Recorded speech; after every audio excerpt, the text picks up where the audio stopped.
sama di rumah. Mohon maaf bila ada kekurangan. Terima kasih. Wassalamualaikum warahmatullahi wabarakatuh.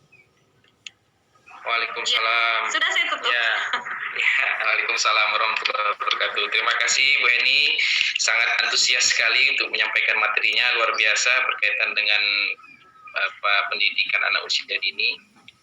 Oke, untuk pemateri terakhir yaitu Bapak Kisno. Sebelumnya saya bacakan dulu kurikulum vitae-nya. Beliau adalah kandidat doktor, yaitu Kisno MPD. Beliau founder Kopi Pagi, komunitas pencinta ilmu pengetahuan dan teknologi, dosen pengembangan kreativitas anak usia dini IAIN Metro Lampung. Pengalaman beliau sangat banyak, mulai dari tahun 2014 sampai 2019, bahkan sampai sekarang ini bergelut di bidang dosen, tutor, dan instruktur mahasiswa. Kemudian pendidikannya S1 Pendidikan Guru Sekolah Dasar Universitas Lampung, S2 Pendidikan Dasar Universitas Negeri Jakarta, S2 Pendidikan Anak Usia Dini Universitas Negeri Jakarta, jadi S2-nya 2 kali, kemudian S3 Teknologi Pendidikan Universitas Negeri Jakarta, dan belum selesai, masih berjalan. Semoga cepat selesai. Oke, kepada Pak Kisno, sebelum dimulai saya sapa terlebih dahulu. Assalamualaikum Pak Kisno. Waalaikumsalam warahmatullahi wabarakatuh. Baik, terima kasih untuk Pak Kisno. Kepada peserta, silakan disimak materi dari Pak Kisno. Pada Pak Kisno saya persilahkan. Ya, baik. Saya awali dengan pantun. Ke rumah Bu Sofi naik motor. Terima kasih kepada moderator. Oke, lanjut. Baik. Assalamualaikum warahmatullahi wabarakatuh. Waalaikumsalam warahmatullahi wabarakatuh. Baik, selamat siang dan salam sejahtera untuk kita semua.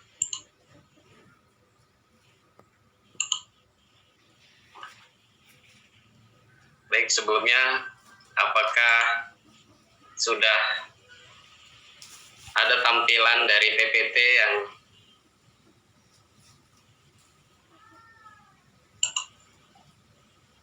baik?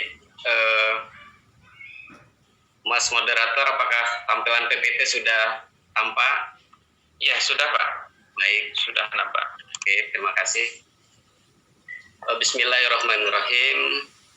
Yang saya hormati pengurus program studi PIAUD Indonesia, Bapak Sigit dan kawan-kawan, pada panitia yang luar biasa, narasumber yang cantik-cantik, ya. Saya gantung sendiri ini. Kesempatan kali ini saya sangat berterima kasih kepada semuanya karena apa yang ingin saya sampaikan ternyata terpenuhi gitu ya pada kesempatan webinar nasional pada kesempatan pagi hari ini 12 Juli 2020. Saya tadi pagi-pagi sudah melakukan olahraga, ya sudah bersepeda, kemudian berangkat untuk masuk ke dalam webinar pada pagi hari ini. Mudah-mudahan nanti bermanfaat ilmunya untuk semua, terutama untuk keluarga saya sendiri gitu ya.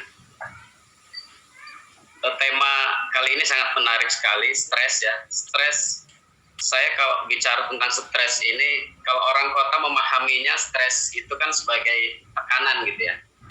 Tapi kalau saya bermain di kampung-kampung itu, jadi stres itu disebut sebagai orang yang begini, simbolnya begini. Kalau saya main-main di kampung itu stres itu adalah orang gila. Padahal stres itu adalah gangguan mental yang dihadapi seseorang gitu akibat adanya sebuah tekanan. Jadi tekanan ini muncul dari kegagalan individu biasanya ini dalam memenuhi kebutuhannya, kegagalan individu dalam memenuhi keinginannya tidak tercapai, maka timbul stres begitu. Saya ingat pesan dari lagu Bang Haji Rhoma Irama ya. Ada lagunya tuh yang sangat bagus sekali ya, judulnya Stres. Jadi lagu itu memberikan nasihat yang luar biasa. Di sana apa sih yang memicu stres itu? Pemicu stres itu diantaranya adalah ketika sibuk bekerja gitu ya, terlalu sibuk bekerja. Kemudian kenakalan remaja gitu ya. Ada lagi nganggurnya terlalu lama, kekasih main gila misalnya gitu. Kemudian ancaman bertubi-tubi yang berkelanjutan itu juga membuat kita stres. Jadi apa obat dari stres itu?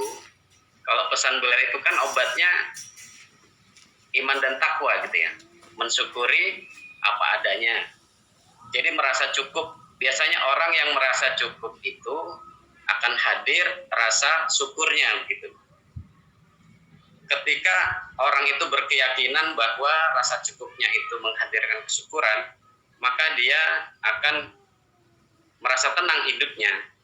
Nah, oleh karena itu, kalau kita menganalisis stres pada orang dewasa itu lebih mudah terlihatnya daripada melihat stres pada anak-anak. Saya ketika berangkat untuk mengikuti webinar ini juga anak-anak ceria gitu ya, jadi senang aja melihatnya. Jadi ketika kita melihat anak-anak itu senang, bahagia, kita tidak melihat adanya stres pada anak-anak itu. Tapi yang disebutkan oleh Bu narasumber kita tadi, Bu Sofi, itu sangat banyak sekali ternyata gitu ya, tingkatan stres pada anak-anak itu yang kita tidak menyadari bahwa itu adalah stres gitu pada anak-anak yang ada di rumah masing-masing kita gitu. Nah, kalau ngomongin stres lagi ini ya, nasihat dari orang tua itu kan harus banyak zikir gitu, kurangi pikir gitu ya. Kalau kita melihat 2 bulan yang lalu, tepatnya itu bulan Mei ya, bulan Mei tahun 2020, kalau tidak salah tanggal 13 itu, ada sebuah berita yang sangat menarik dari UNICEF ya, yang membuat laporan pemberitaan tentang COVID-19 itu merupakan ancaman masa depan bagi anak-anak Indonesia.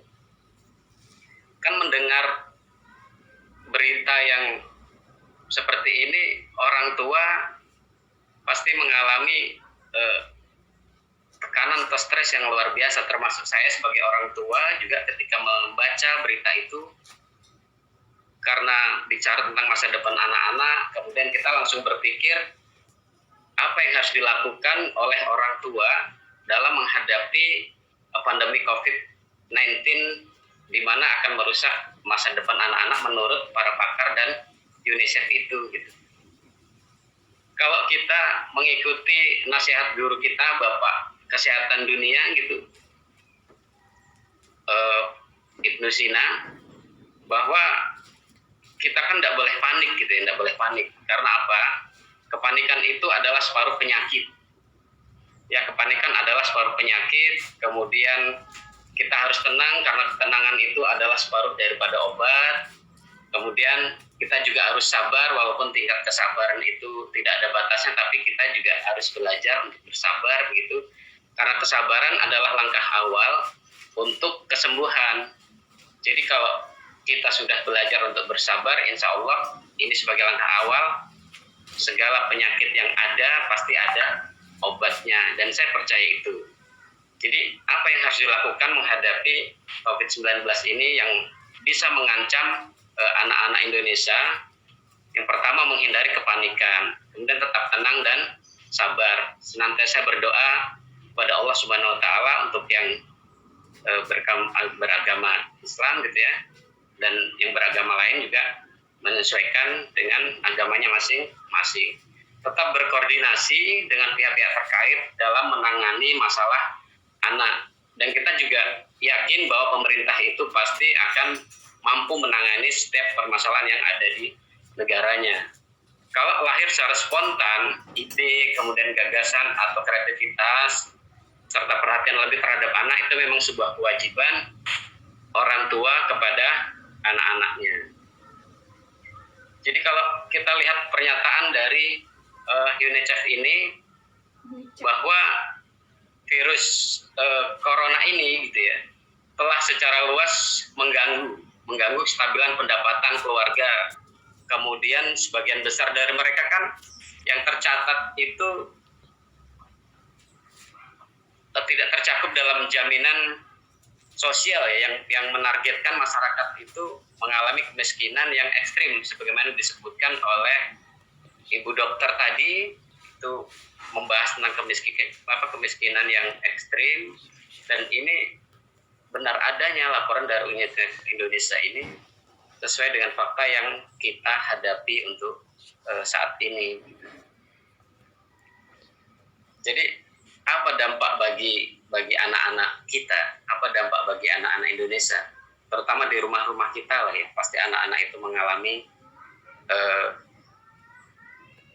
stres kalau orang tuanya ini memang kurang memahami bagaimana kondisi anak-anaknya, maka kebosanan dan sebagainya pasti dialami oleh anak-anak kita.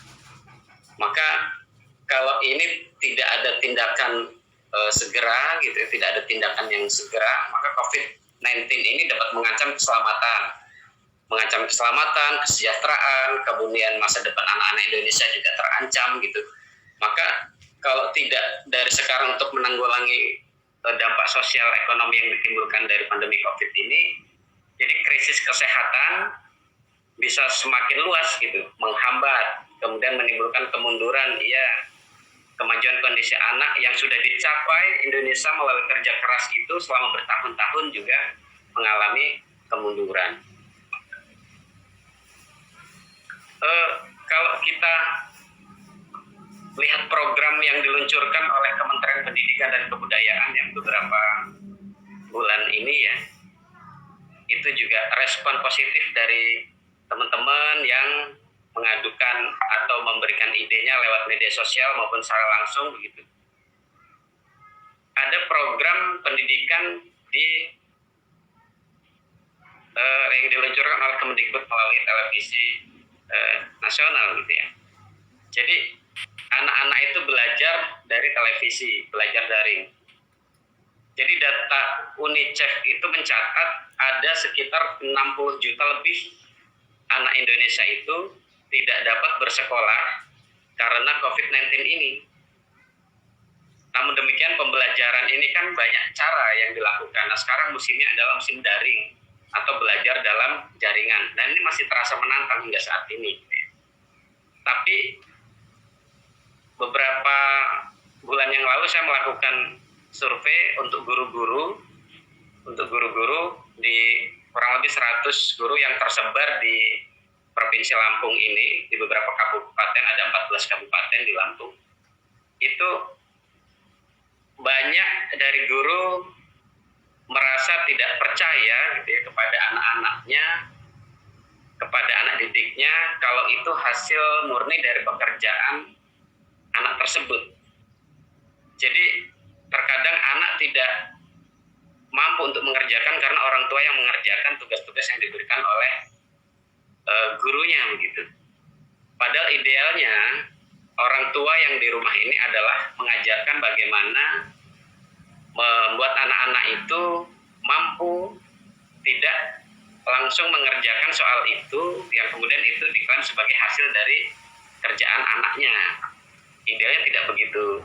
Tapi ternyata dari survei tersebut banyak guru yang tidak percaya karena ketika dia melakukan video call gitu ya melalui WhatsApp, karena guru-guru lebih senang menggunakan WhatsApp, anak-anaknya juga dan orang tuanya juga memang lebih murah, lebih mudah menggunakan aplikasi tersebut, maka mencoba untuk melihat perkembangan dari anak-anak tersebut. Ternyata memang keterlibatan orang tua itu belum sepenuhnya ya terkoneksi oleh gurunya.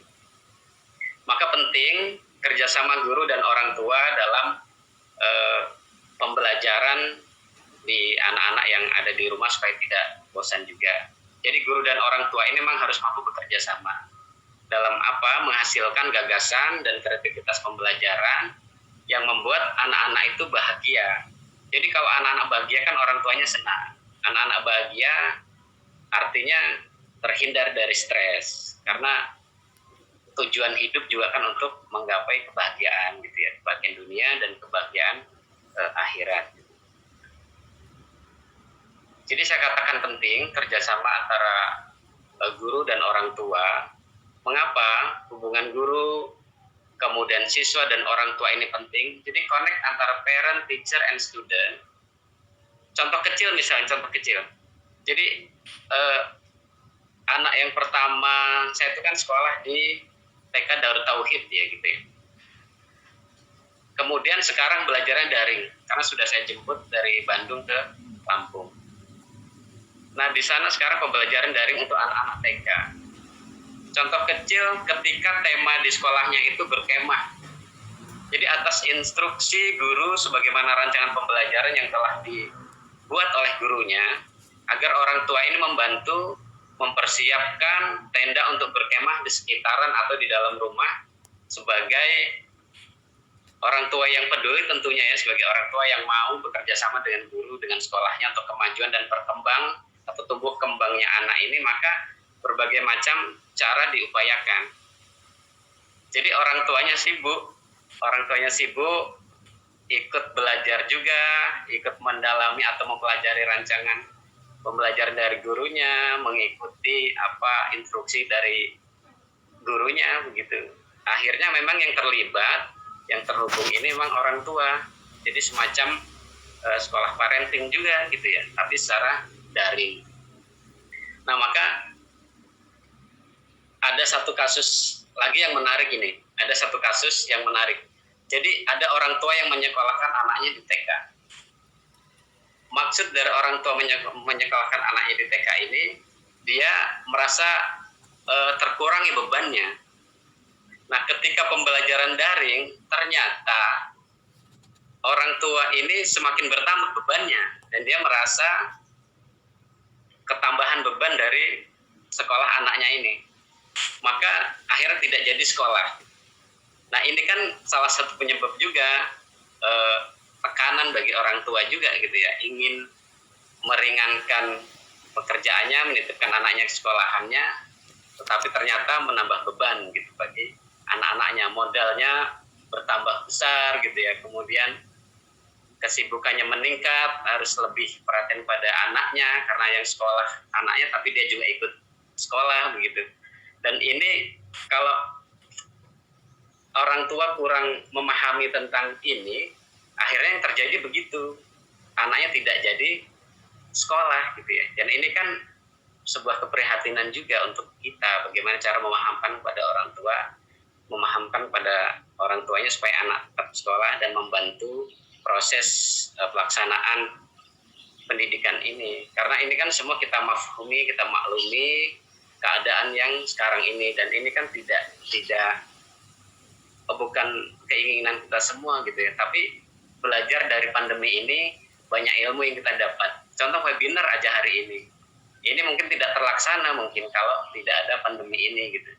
Keilmuan kita juga semakin meningkat, pengetahuan kita juga semakin meningkat adanya pandemi ini dengan cara-cara webinar begini ya. Dan itu luar biasa, diambil hikmahnya, mudah-mudahan ada manfaat yang sangat besar gitu. Nah, apa sih rekomendasi UNICEF ya, rekomendasi UNICEF? Ada 5 rekomendasi penting dari UNICEF. Yang pertama, dukung keluarga memenuhi kebutuhan dan mengasuh anak. Kemudian yang kedua, dukung keluarga memenuhi kebutuhan gizi anak-anak. Kemudian yang ketiga yang menjadi sorotan saya pada pagi hari ini adalah dukungan anak agar tetap belajar. Kemudian yang keempat, lindungi anak dari kekerasan, eksploitasi, dan pelecehan. Yang kelima, sediakan pendanaan publik untuk anak. Nah ini yang disinggung oleh dokter kita Dedi. Jadi fokus saya adalah dukung anak agar tetap belajar. Nah bagaimana cara mendukung anak ini agar tetap belajar? Tentunya ada strategi-strategi yang harus dimiliki oleh orang tua yang bisa diambil dari sekolahan gitu ya, ilmunya. Maaf, 10 menit lagi ya. Baik, terima kasih. Oke. Ya, jadi yang pertama saya ingin sampaikan bahwa orang tua mampu untuk mengambil teori dari sekolahnya ya.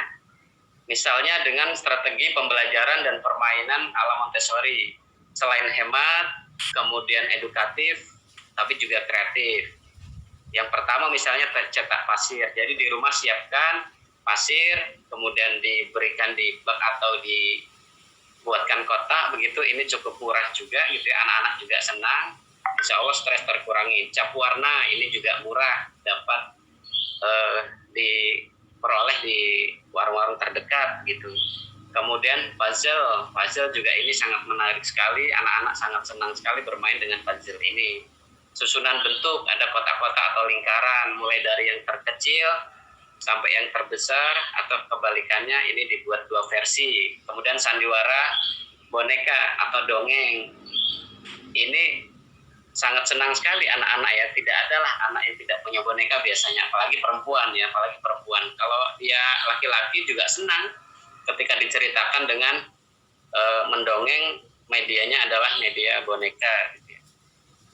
Dan ini kalau dilakukan secara tulus, dilakukan secara ikhlas ya, happy. Kalau orang tuanya happy, anak-anak juga kan happy gitu ya. Biasanya stres itu kan dipicu dari orang tua juga, seperti yang disampaikan oleh Bu Balkis tadi. Kalau ada pertengkaran orang tua, anak melihat juga membuat anak-anak stres. Kalau anak-anak bahagia, orang tua bahagia, anak-anak juga bahagia. Jadi kuncinya adalah happy kid, happy parent, anak-anak selamat, orang tua senang gitu ya. Jadi kita gunakan prinsip ini, kita lakukan dengan tulus, kita lakukan dengan ikhlas, kita lakukan dengan happy, belajar untuk bahagia dan membahagiakan. Mudah-mudahan stres bisa terminimalisir gitu. Nah, yang kedua adalah kreativitas bermain ular tangga. Jadi ular tangga yang saya tampilkan ini bukan ular tangga sembarangan gitu. Ini ukurannya sangat besar sekali, lebih dari 3 meter. Jadi ini bisa diletakkan di dalam rumah, karena sekarang anak-anak di rumah yang tidak ada halaman luas di rumahnya, maka bisa bermain di dalam. Dan ini sangat besar sekali ukurannya, maka ini bisa bermanfaat bagi anak-anak, bisa ceria, kemudian melatih motorik anak ya, belajar untuk bersosialisasi, kemampuan emosional juga berkembang, keterampilan bahasanya juga meningkat. Nah, banyak ragam atau jenis dari permainan ular tangga ini. Nah, ini yang versi matematikanya misalnya, yang lebih inovatif ya, lebih menarik, lebih besar juga, lebih mahal iya, tapi tetap terjangkau. Dan ini bisa diperoleh di banyak lah ya, mau pesan online juga ada gitu ya. Nah, kemudian ada juga yang model begini nih. Nah, ini ada yang positif, ada yang negatif. Ada yang memberikan semacam motivasi gitu ya, dan ini sangat menyenangkan menurut saya. Nah, ini kalau dia misalnya, nah ini, nah ada yang positif, dia naik tangga. Ada yang negatif, misalnya dia turun tangga lewat ekor ular ini gitu ya. Dan ini menarik ya, jadi anak-anak juga sangat senang gitu. Kalau anak-anak senang kan orang tua juga bahagia. Dan ini non digital ya, artinya jauh dari permainan gadget, jauh dari permainan handphone dan sebagainya. Oke. Yang ketiga adalah kreativitas permainan engklek. Dan ini lama kita tidak bermain engklek ya. Ini bisa dipasang atau diletakkan di dalam rumah juga bisa, selain di luar rumah juga. Nah, ini juga seru sekali nih, kreativitas permainan jejak kaki dan tangan ini. Nah, terus bagaimana kalau orang tuanya ini sama-sama sibuk bekerja dari Senin sampai Jumat ya, dari Senin sampai Jumat, maka tersisa 2 waktu. 2 waktu ini hari Sabtu dan hari Minggu, maka perlu dibuat jadwal. Misalnya Sabtu bersama ayah, kegiatan apa yang dilakukan? Misalnya kita ketika bersama ayah olahraga jangan memancing gitu ya. Kemudian mewarnai dan melukis, istirahat dan berdoa. Kemudian berkebun bagi yang punya kebun, kalau tidak yang pakai pot-pot bunga itu ya. Ya, kalau Minggu misalnya Minggu bersama ibu, banyaklah pekerjaan ibu, rumah tangga yang bisa dibantu oleh anak-anaknya. Anak-anak senang, ibu-ibu juga ringan pekerjaannya. Nah, ini penting. Ini penting buat kita semua ya. Ini adalah pembelajaran berbasis produk dan fitrah. Salah satu contoh saja produk yang mau kita hasilkan di rumah ini adalah telur asin misalnya. Jadi persiapkan bahan-bahannya, ya. Kemudian duduk bersama, ini cukup simpel kok bahannya, ya. Telur bebek, air garam, bawang putih, daun jati gitu. Kemudian duduk bersama belajar tentang produk dan fitrah. Bersenang-senang, misalnya telurnya pecah ketika bermain itu tidak menjadi masalah gitu ya, karena pecah telur kan rezeki ya buat kita semua. Nah, ini ada 8 fitrah yang bisa diambil dari belajar telur asin saja. Jadi temanya adalah kegiatanku, subtema membuat makanan, kemudian kegiatannya adalah membuat telur asin, dan ini ada fitrah iman. Fitrah iman ini kita bercerita tentang kebesaran Allah yang menciptakan hewan yang boleh dimakan. Kemudian kita juga bercerita tentang Nabi Muhammad yang sayang binatang dan suka memberi makan kepada binatang misalnya. Kemudian fitrah belajar dan bernalar, teksturnya seperti apa. Kemudian fitrah adabnya, adab saat melakukan transaksi jual beli telur asin misalnya. Fitrah bakat dan kepemimpinan, fitrah individualitas dan sosialitas, fitrah seksual juga ada di sana. Kemudian fitrah bahasa dan estetika. Di sana juga mengajarkan tentang fitrah jasmani. Jadi dikemas dalam pendekatan tematik yang mengajarkan math, sains, sosial, dan bahasa. Jadi ini bisa dipelajari oleh orang tua di rumah, mengadopsi dari ini. Kita coba sambil berkomunikasi dengan anak, sambil membuat produk yang bermanfaat, selain dimakan sendiri juga bisa dijual kalau jumlahnya banyak. Gitu ya. Dan ini sangat baik, menurut saya sangat bagus sekali kalau ini mau diterapkan di rumah.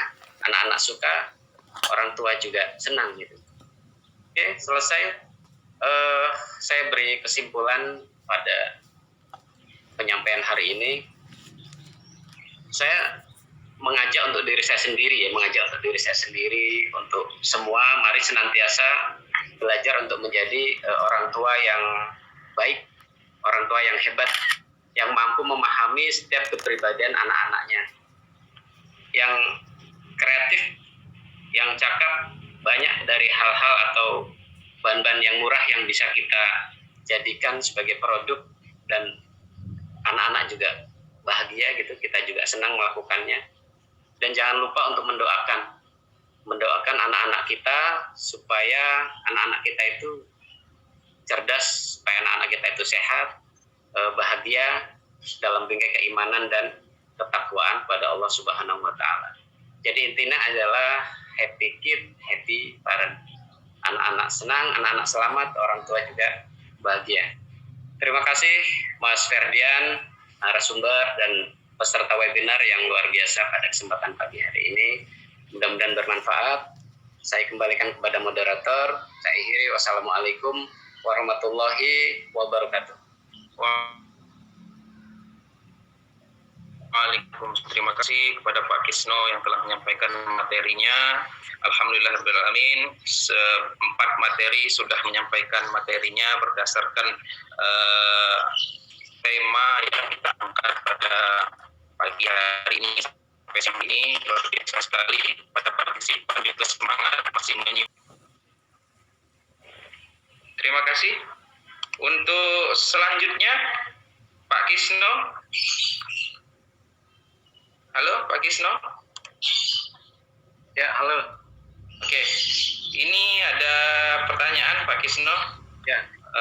Terkait dengan anak usia dini juga tadi, dari Nilai Lailatul Stainu Madiun bertanya tentang bagaimana mengendalikan emosi orang dewasa, karena ada kalanya kita lagi ada banyak masalah, si anak juga lagi menggoda kita gitu, atau justru nangis dan lain sebagainya, sehingga terkadang kita terlibat atau terdampak stres juga. Nah, begitu bagaimana cara untuk mengendalikan atau solusinya? Begitu Pak Kisno. Terima kasih. Silahkan dijawab. Iya, jadi Bu Nila harus banyak zikir ini. Iya. Ya, saya sampaikan tadi, memang kita harus banyak zikir daripada fikir gitu ya. Stres anak nanti akan semakin meningkat jika orang tuanya tambah stres. Contoh saja, saya memiliki partner yang sedang sekolah di S3 gitu. Maka dia sibuk dengan tugasnya sampai anak-anak terabaikan gitu. Dan ini orang tuanya stres, kemudian anak juga tambah stres gitu. Maka bagaimana untuk mengatasi problem seperti ini supaya dua-duanya tidak stres, supaya anaknya senang, orang tuanya juga bahagia gitu. Yang pertama, dahulukan dulu anaknya ini, dahulukan dulu. Karena anak ini sebetulnya kita ngomong anak itu bisa disambi, gitu, bisa disambi. Turuti dulu apa keinginannya, penuhi dulu apa yang menjadi kebutuhannya. Baru kita konsentrasi lagi kepada tugas kita. Contoh seperti yang disampaikan Bu Sofi tadi, anak itu diajak jajan aja seneng gitu, diajak beli es krim senengnya luar biasa gitu anak. Sambil diajak komunikasi positif.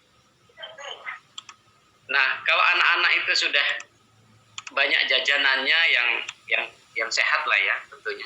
Atau kalau kita tidak jauh dari warung atau tidak ada uang untuk membeli jajan, ya kita buatkan di rumah cemilan atau apa yang melibatkan anak-anak untuk terlibat di dalam pembuatannya. Jadi ketika itu jadi, anak sambil makan, sambil ngemil, kita bisa mengerjakan tugas kita. Jadi artinya yang pertama dahulukan dulu kebutuhan anak kita gitu ya. Karena ibu yang baik kan adalah yang mampu menjadi ibu rumah tangga yang baik. Gitu. Jadi artinya setelah anak-anak ini terpenuhi kebutuhannya, baru kita kembali untuk mengerjakan apa yang jadi tugas bagi kita. Mudah-mudahan dengan begini anak-anak senang, orang tua juga bahagia. Terima kasih. Baik, terima kasih Pak Kisno untuk jawabannya. Mohon maaf kepada seluruh peserta, hanya itu saja sesi tanya jawabnya karena kita dibatasi oleh waktu. Sebenarnya jadwalnya ini sampai jam 11.30. Terima kasih untuk partisipasinya dan untuk pemateri juga terima kasih. Penjelasannya sangat luar biasa sekali, sangat lengkap tadi. Kepada peserta jangan lupa buka channel YouTube PPS PIAUD Indonesia. Jangan lupa like dan subscribe channel YouTube PPS PIAUD Indonesia karena di sana banyak kegiatan-kegiatan webinar terkait anak usia dini, teori-teori dan lain sebagainya. Adapun info-info terkait masalah pendidikan anak usia dini nanti kita share di channel YouTube PPS PIAUD Indonesia. Jadi untuk mengingatkan notifikasinya di like dan subscribe channelnya. Oke, untuk sesi yang terakhir yaitu penutupan. Mari bersama-sama acara ini kita tutup dengan bersama-sama membaca lafaz hamdalah. Alhamdulillah. Oh iya, lupa untuk dokter ya, untuk dokter Nova materinya bisa di-share ya.